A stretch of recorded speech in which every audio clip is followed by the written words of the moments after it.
Challenges to chip design. What are the challenges to chip design? Number one is best topology of a function. Which topology is the best for any particular function? Number two, transistor, where it is a MOSFET, MOS transistor sizes. What should be the W by L ratio? What is the best W by L ratio so that I can get always the full swing in all the environmental conditions? Environmental conditions is known as a PVT variation. This stands for your process. This stands for your voltage. This stands for your temperature. Okay, so whatever logic I will design, this should be robust towards this changes, because when we are doing analysis, we are doing pen and paper.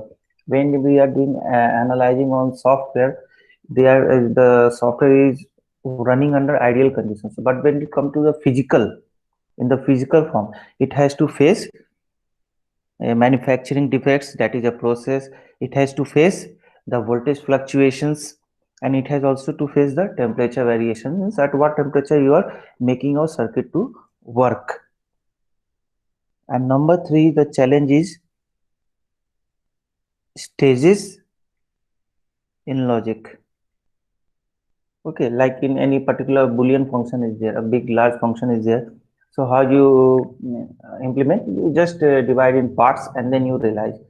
So when you divide in parts and when you realize a function, there may be some redundant logic, like when we solve any algebraic expression. And if we go step by step, so there are some redundant expressions which can be minimized if you know, if you are fast enough to do the computation. Similarly, in the logic circuitry also, when we implement any Boolean function, there are some redundant logics. So if those redundant logics are not removed, then they will also introduce some delay, and the overall circuit will take a long delay to process the input. So in such cases, the switching speed becomes less or low. So we say that, so that time point it is very important that how many stages we have implemented to implement that particular logic. So that is also very important. So for all these solutions, we go for logic effort calculation. It's not the exact, but we say the logic effort will give you at least the 90% that it will be the best topology if we compute logic effort of any logic before going for its implementation part. So in one sense, we can say it provides knowledge to design high speed circuits. Okay. And how to determine the high speed? When we say high speed means it is nothing but a function of time. And in our logic, the what is the time? Time is nothing but here the delay. Now the question comes delay. So what is that delay? So if this was if we talk about an inverter, this is an inverter. Okay, here we give input and here we take the output, and this is your supply. So at the output, it will be driving some load here. Okay, so let's say whatever that load is, it is being driven, that all gives me some capacitance, and here a CL value is effective load is seen here, that is named as CL. Okay, so how this delay is introduced? Now if instead of this DC voltage, I apply here one pulse. Okay, just like a clock signal, I have applied a clock signal to this particular inverter. So this has high value and low value. Okay, so from where I have started t equals to 0.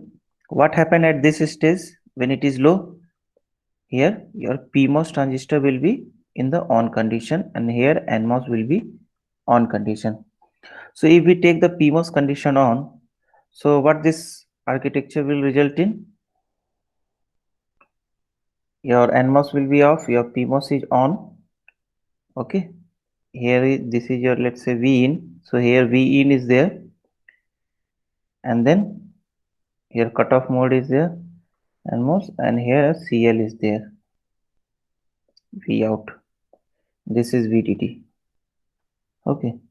So once PMOS is on means a current of channel is there. Once the channel is there, the capacitor will charge through this VDD like this path. Okay. So this is charging case. Now just recall what happens, which is the mode of operation of this transistor when it is charging. Okay. So when it is charging, which mode should be there?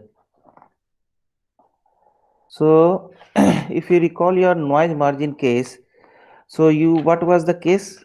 If you recall this noise margin curve, this is your charging, means here it has been charged. So this is the charging state. So for this place, what was the PMOS case? Can anybody recall? In this particular, what was the PMOS condition? Saturation. Uh-huh. Say linear. Yes, very good. It was linear. And once it is linear means it will behave like a Ohm's law. And what does Ohm's law say? A resistor will be there which will control the voltage and current. So once I got to know this condition, what I will do, this diagram I can simplify like here VDD is there. Now this is the gate is isolated. So no role of V in is there in charging. V in is only to turn on. So once it is in linear, definitely it is a resistor. So I will name as RP. And from here RP one CL is there coming here, and this is V out. Okay. Further what I can do, this one other again I will simplify as plus minus here VDD, here ground हो जाएगा. There is RP, from RP one V out terminal is there, and a CL is to ground.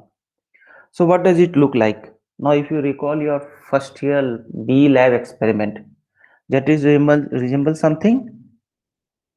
It is a simple RC circuit.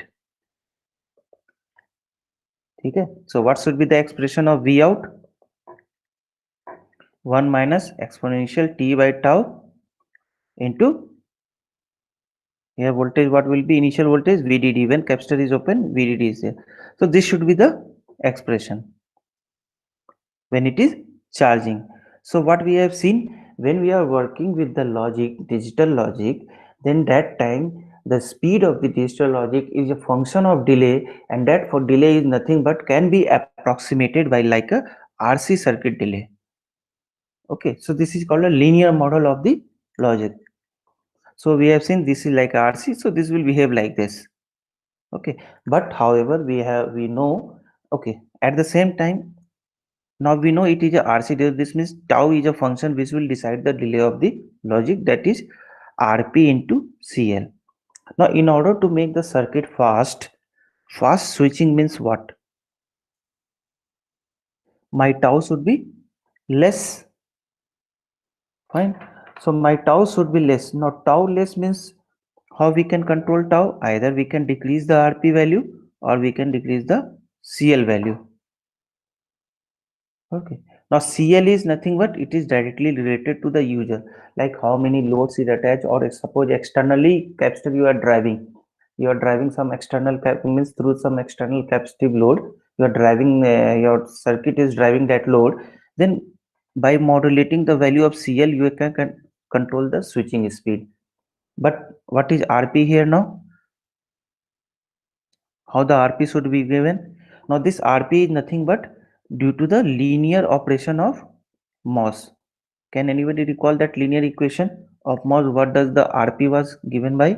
RP is nothing but here R on resistance of the MOSFET. Okay, I will write that equation. It was given as, since here suppose it is a P, so mu P Cox W by L Vsg of P minus Vth of P mod.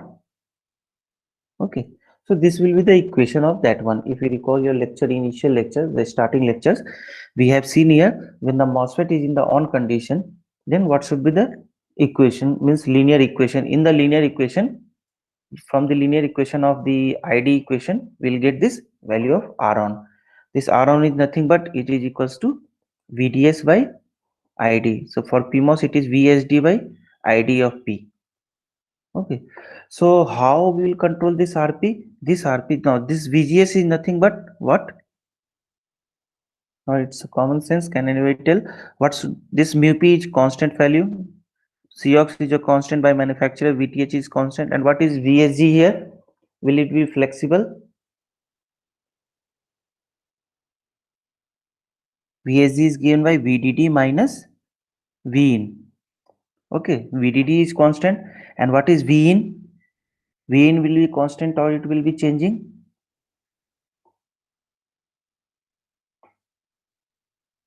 Anybody can comment on this? Whether the V in will be changing or it will be constant when we are computing the switching speed.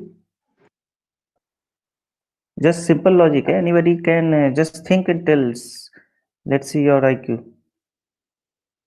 Whether the V in should be constant while computing RP or it should be changing.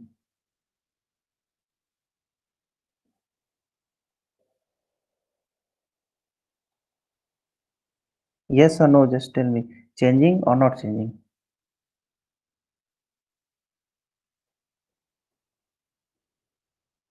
नहीं बताओगे? Anybody? चलो देखो. This is a pulse we have given. In which region we are working? For the low. So what should be the V in here? It is constant or changing? Constant. V in is constant. A fixed value is there. So this is also constant. So how will control RP? So RP is controlled by this W by L. Because in digital we have to go any two logics, logic 0 and logic 1. This logic 0 will correspond to, let's say, any voltage. Let's say X voltage, and this will correspond to Y voltage. So once we have fixed the logic levels, we cannot change according to our requirement. That for this inverter I will give this V in, for another AND gate I will give another V in. You have to fix you some logic. So once the logic is fixed, what is in the user hand? User hand is the only W by L. Okay, so by changing the W by L, I can change the value of RP, and by changing the RP, I can control the switching speed. So indirectly, what are the things which can control V? Is the RP and CL. CL is your load, how much load the user is giving. Suppose you are bounded with that this much load has to be driven and you cannot do anything.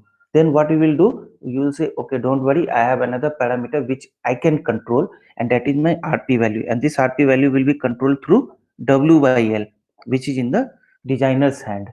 Okay, designer's hand means once the MOSFET is available to you, when we design the circuit, that is called designer.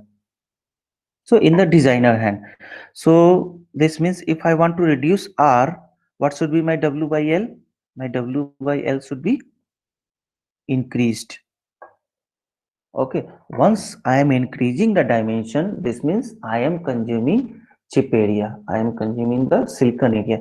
And once I am consuming the silicon area, again the question comes, then where is the efficient logic comes? Means if you are if you want to make a circuit and you operate the circuit at very high speed, and you will say that I will consume this much area, then that is not cost effective. After all, everything comes to the cost. Once it is not cost effective, then no use of that particular design.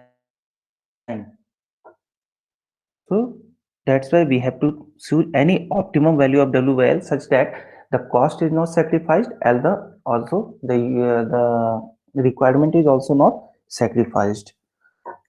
Okay. So these are the factors which affect the switching speed, or this one here. Another important observation, if you recall your TPHL or TPLH, in computation of both, we have seen there were two equations. Okay, so two equations means, if suppose if I want to write any one equation, two equations means it resulted from one, once it was in saturation, and plus another case was the linear region of the MOSFET. Using these combinations only, this TPHL or TPLH was computed. For example, if I want to write TPHL equation, it was given by CL Kn VDD minus Vt of n, and 2 Vt of n divided by VDD minus Vt of n plus ln of 4 into VDD minus VT of n and divide by VDD minus 1, something it was here like this. Okay.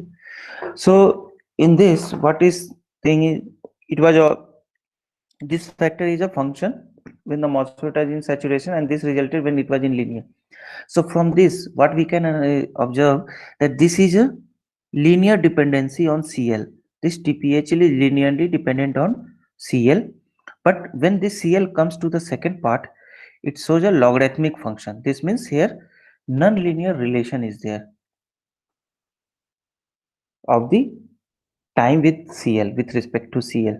So what happens when you see like high to low transition, when we are saying TPHL, high to low transition, so initially it is a linear. This means from here, suppose decay is started, so it will start in a linear fashion.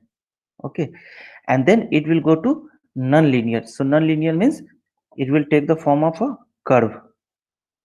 So that's why here in the diagram, whenever you will see the charging discharging case, earlier you will see a slope, a linear slope will be there to some extent, and after that the curve will go to non-linear fashion. A quick discharge, a quick charge will be there. So this non-linear mode general, it offers that we can make the circuit speed at, if we control this value, so we can easily switch the logic very fast. Okay. So this was the observation for TPHL or TPLH. Okay, so here linearly discharging is there, and here since it is a non-linear, so quickly discharge we can. This was the observation for TPLH and TPLH. So now when we know that these are the parameters which are affecting my delay, so how, what we can do now? So whether any standard protocol is there, or if we have to go, like this was an inverter case, and for the inverter we have devoted so many classes, and then we have gone through so many equations, and then we got okay, these are the parameters which are affecting. But at the same time, we have seen that inverter was the core block of any CMOS logic. Means any CMOS logic has to be decomposed to the minimum level is the inverter. So if we can develop any particular standard protocol to analyze the inverter, or we can make some rules so that we can evaluate any complex circuit with respect to inverter, then we can say that how efficient my particular logic will be there. Because when we measure anything, we measure with respect to reference. So for the CMOS logic, this effectiveness we will measure with respect to inverter. Okay, assuming my inverter is an ideal. So for that things, the rule came out by the name logic effort. So now we'll see what the logic effort actually does and how it is calculating all the values, or how it is deciding the things. So 1 minute. I have prepared for that the slide. I will present that one through slide.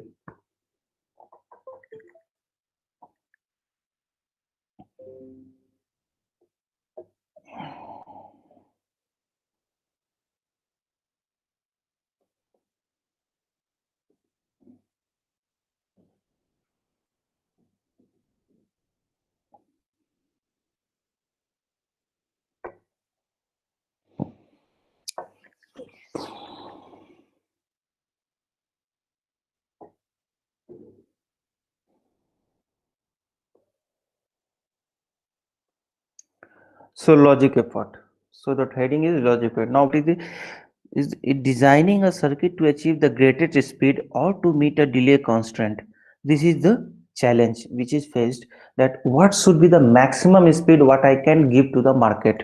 Okay, or indirectly you can say what is the minimum delay that I have to. Actually, minimum delay means that delay I cannot avoid that much delay. Up to that delay, I can make my circuit scale down. So there are several circuits that can produce the same logic function. The question is which will be the fastest.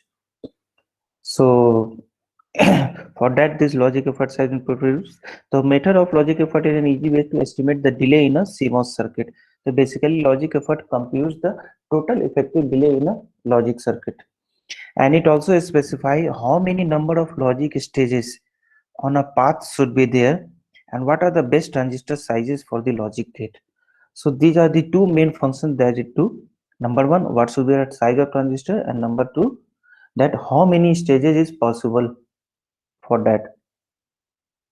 So delay in a logic gate is computed. We know the inverter is the simplest logic gate. So in order to compute delay, we will express anything, all the delay in terms of a basic unit delay. So with in order to measure any delay, we need a reference point. So for that, let's assume that tau, the tau symbol is a basic delay unit. With respect to tau, we will measure like it is a factor of 2, it is a factor of 1, or it is a factor of 3 or 4. With respect to tau, every delay will be measured, and this delay is also the function of will be the function of gate delay. Means absolute, one more term is defined, that is absolute delay. It is a product of unitless delay of the gate. Unitless delay means when we compute the delay of any particular gate, then that has no unit. So that's why it is called a unitless delay of the gate, and the delay unit tau. Okay, this is the delay unit tau. You can assume as a unit, like we say unit meter, second, kilometer. So it is just like a unit for the measurement of time, this delay tau with respect to tau, and d is the delay of a gate. Okay, delay of the gate means in terms of effort it will be calculated. So total absolute delay will be computed by the doing the product of these two. So the delay incurred in a logic state comprises of two gates. Now the question comes, what is this d? So this d is a function of two components.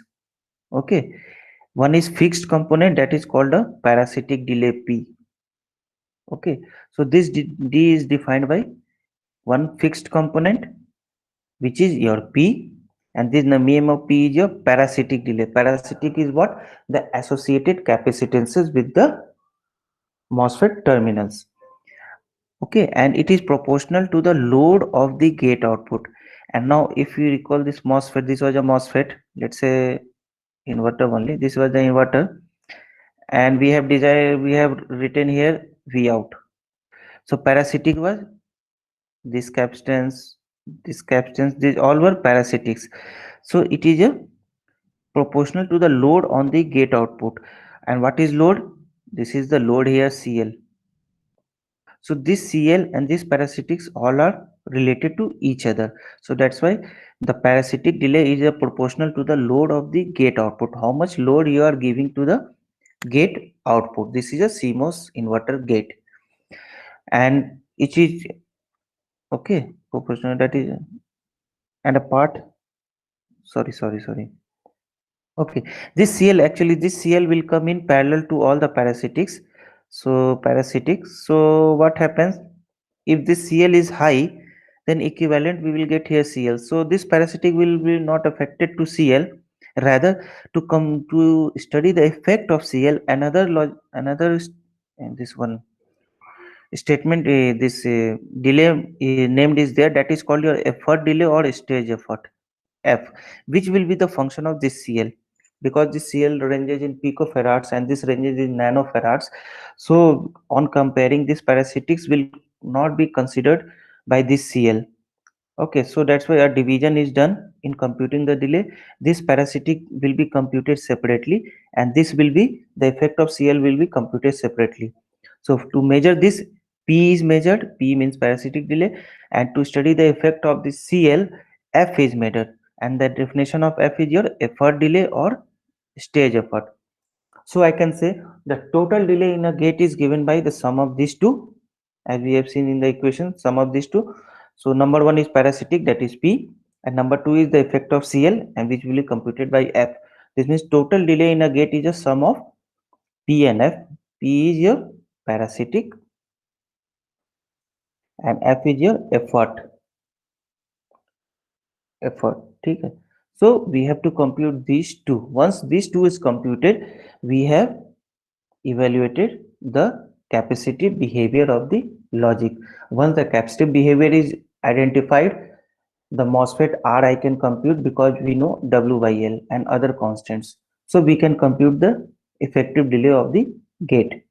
So the question comes now, how to compute F and P? So the effort delay, that is F, the definition of F, the effort delay depends upon the load, that is your CL, and the properties of logic gate that is driving the load. And the properties of logic gate, driving the load. Okay, means here which gate, it can be a inverter or it can be a AND gate or it can be a OR gate. What are the properties? Now properties here means, we'll see in the next slide. Properties here means in terms of again another parameters it is defined. By that we estimate the property of that logic gate, and using that property, so that f will be function of the property of that gate and plus to the load. So we can say there are two more terms in the f. And what are those more terms? So number one is your logic effort G, and another term name is electric effort H. So what is logic effort G? G is the property of the logic gate. Okay, it will give the behavior of the logic gate, and electric effort H will characterize the load. Characterize the load means it will do the analysis of load. So we have seen the gate delay D was a function of F and P. Now this again F is a function of G and H. Okay, so just remember this is the gate delay, this is the effort delay, this is the parasitic delay, and this F is a function of logical effort. So this is our logical effort LE. G, and it is a electrical effort. Electrical means electric.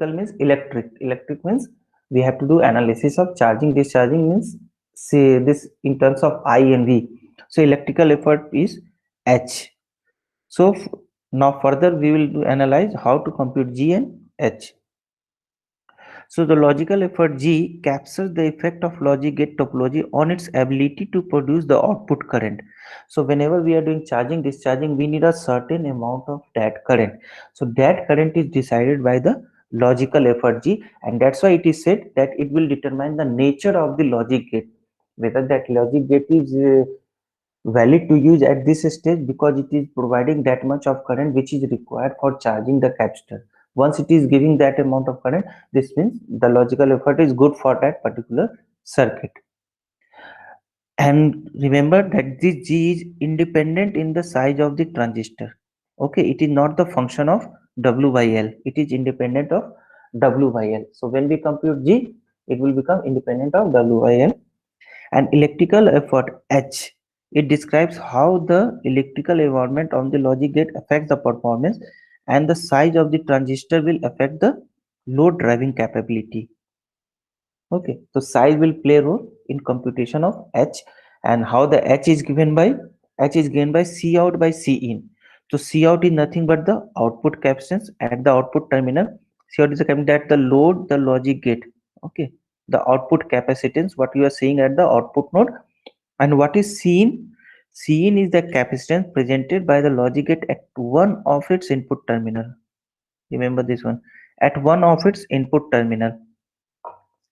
So suppose if I am designing this particular logic, let's say I have designed this logic.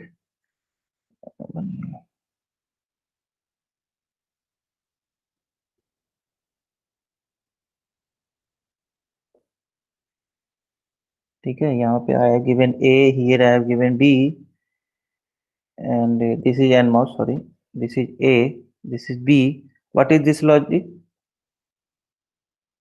VDD. कोई बता सकता है what is this logic?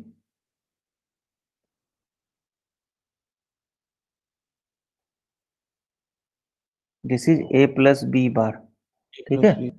So yes, so what is C out? C out means कहाँ पे होगा? This will be give me the function of C out. What is the effective load that loads the logic gate?